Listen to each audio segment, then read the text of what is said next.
Puji Tuhan, Shalom. Saudara, Tuhan kita itu Tuhan yang setia. Dia tidak berubah. Ketidakberubahan Tuhan Allah itu adalah satu atribut yang unik. Dalam teologi sistematika dapat dipelajari teologi proper. Ketidakberubahan Tuhan Allah itu adalah atribut yang unik. Tidak ada pada makhluk lain. Hanya Tuhan yang tidak berubah. Hanya Allah yang tidak berubah. Manusia ini berubah. Entah berubah dari buruk menjadi baik, atau sebaliknya, berubah dari baik menjadi buruk. Entah berubah soal fisik, muda jadi tua, anak-anak, remaja, pemuda, dewasa, kemudian merosot lagi. Orang tua lalu renta, akhirnya meninggal. Apapun yang di dunia ini berubah. Satu kota berubah. Yang kita tinggalkan sekian lama, lalu kita datang lagi, pasti berubah. Entah itu jalanan, entah itu sawah, ladang, sudah berubah jadi pemukiman. Entah itu tempat perbelanjaan, sudah semakin ramai atau semakin sepi. Tetapi dengan imutabilitas, ketidakberubahan Tuhan Allah. Ada contoh-contoh ayat yang bisa kita baca, misalnya Yakobus pasal 1 ayat 17, begini bunyi firman Tuhan. Setiap pemberian yang baik dan setiap anugerah yang sempurna datangnya dari atas, diturunkan dari Bapa segala terang. Padanya tidak ada perubahan atau bayangan karena pertukaran. Itu tulisan di Perjanjian Baru. Ayat lain misalnya bisa kita lihat di Maliaki pasal 3 ayat yang ke-6. Begini bunyi firman Tuhan. Bahwasanya aku Tuhan tidak berubah dan kamu Bani Yakub tidak akan lenyap. Garis bawahi di situ. Tuhan tidak berubah. Dalam terjemahan baru, Tuhan huruf besar semua. Berarti dari teks Ibrani, Yahweh, Yahweh tidak berubah.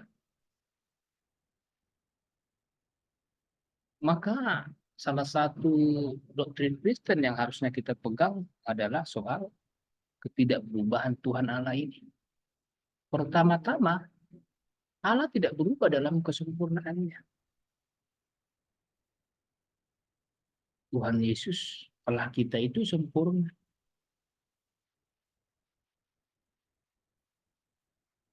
Dia tidak pernah mengalami ketidaksempurnaan dalam pengertian. Suatu saat dia nggak sempurna, lalu hari ini sempurna. Dahulu, sekarang, selamanya dia sempurna.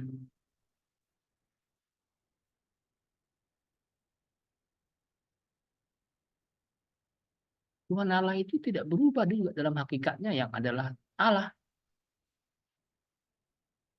Hakikatnya Allah, hanya dia. Dia tidak mengalami perubahan dalam hakikatnya itu. Ada yang bertanya, tapi kan Allah menjadi manusia, Pak. Inkarnasi Kristus Yesus. Iya betul. Firman memang menjadi manusia, Yohanes pasal 1 ayat 14. Tapi jangan berpikir bahwa hakikat keilahiannya berubah. Tidak. Hakikat keilahiannya tetap. Inkarnasi bukan menghilangkan atau merubah hakikat keilahian. Inkarnasi adalah menambah. Hakikat tambahan diambil. Itulah hakikat kemanusiaan. Makanya doktrin Kristologi adalah Kristus itu 100% Allah, 100% manusia. Atau istilah lain yang lebih dipakai sebagian teolog adalah Allah sejati, manusia sejati. Tidak berubah ke hakikat keilahiannya. Selamanya kau tetap Allah, walau bumi berguncang kau tetap Allah. Selamanya kau tetap Allah, walau dunia semua bergoncang. Keilahiannya tidak luntur dan tidak juga nambah, seolah-olah Allah itu bertingkat, seolah-olah Allah itu ada Allah minor, ada Allah mayor, ada kelas 1, kelas 2, kelas 3. Tidak. Allah tidak berubah dalam tujuannya. Sejak awal Tuhan Allah menciptakan manusia, misalnya contoh, adalah dalam tujuan agar ada hubungan yang akrab antara manusia dengan Allah. Itu tidak berubah. Lalu bagaimana ketika manusia jatuh dalam dosa? Apakah Tuhan tidak berubah? Tidak. Yang berubah manusianya, bukan Tuhan, bukan Allah. Bukan Allah yang berubah. Manusia yang berubah. Jadi tetap Tuhan dalam tujuannya itu. Sehingga anaknya menjadi manusia. Agar tujuan yang semula itu dikembalikan. Allah tidak berubah dalam janjinya. Janjinya ya dan amin. Janji Tuhan itu murni bagaikan perak yang teruji 7 kali di peleburan. Tulisan di perjanjian lama. Tak berubah janjinya. Apa yang dia janjikan, apa yang dia firmankan, pasti digenapi. Beda dengan manusia. Beda dengan makhluk lain. Manusia ini tipu-tipu. Si iblis rajanya penipu. Manusia bisa hari ini berkata A, besok dia bisa berkata B. Atau jangan-jangan baru yang sedetik lalu dia berkata ya, giliran sekarang dia berkata tidak. Makanya saya tidak mau percaya janji manusia.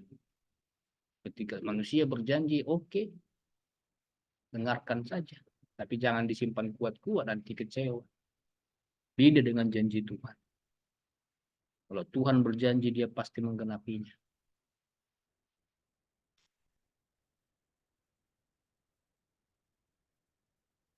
Allah itu tidak berubah. Dia tidak menjadi lebih baik atau menjadi lebih buruk. Nah ini, hanya manusia yang seperti ini. Manusia bisa menjadi lebih baik. Bertobat setiap hari, bertobat, bertobat, bertobat. Atau menjadi lebih buruk. Yang kemarin nampak baik, sekarang kok jadi lain. Kok jadi mencuri, jadi menipu orang. Yang kemarin rajin pelayanan, kok sekarang tidak lagi melayani. Kemarin sudah terlibat banyak dalam aktivitas sekolah minggu. Nah, sekarang kok meninggalkan sekolah minggu. Manusia yang kemarin setia pada pasangannya, sekarang nggak setia. Yang kemarin sudah meninggalkan pasangannya, sekarang kembali. Manusia bisa menjadi lebih baik atau sebaliknya menjadi lebih buruk. Tapi Tuhan Allah tidak. Jangan berkata, Tuhan lebih baik hari ini. What? Tuhan lebih baik hari ini. Apakah kemarin dia kurang baik? Jangan juga berkata, besok pasti Tuhan lebih baik. Apa? Besok pasti Tuhan lebih baik. Memangnya hari ini Tuhan kurang baik, Allah kurang baik.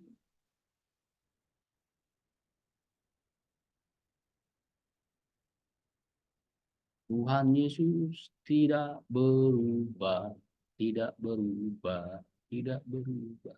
Amin kan? Tapi kemudian muncul pertanyaan. Pak, bagaimana dengan ungkapan-ungkapan ini? Kejadian pasal 6 ayat 6, Keluaran 32 ayat 14, 2 Samuel 24 ayat 16, 1 Tawarik 21 ayat 15, Amos 7 ayat 3 ayat 6. Apa isinya itu? Isi dari ayat-ayat ini adalah tentang Tuhan menyesal. Maka menyesallah Tuhan. Maka menyesallah Allah. Itu berbagai gaya. Ungkapan-ungkapan tentang penyesalan Tuhan. Loh, Pak, katanya Tuhan tidak berubah, tapi kok di Alkitab beberapa ayat dicatat bahwa dia menyesal. soal hal itu nanti kami akan ungkapkan dalam video-video berikutnya. Tuhan memberkati kita.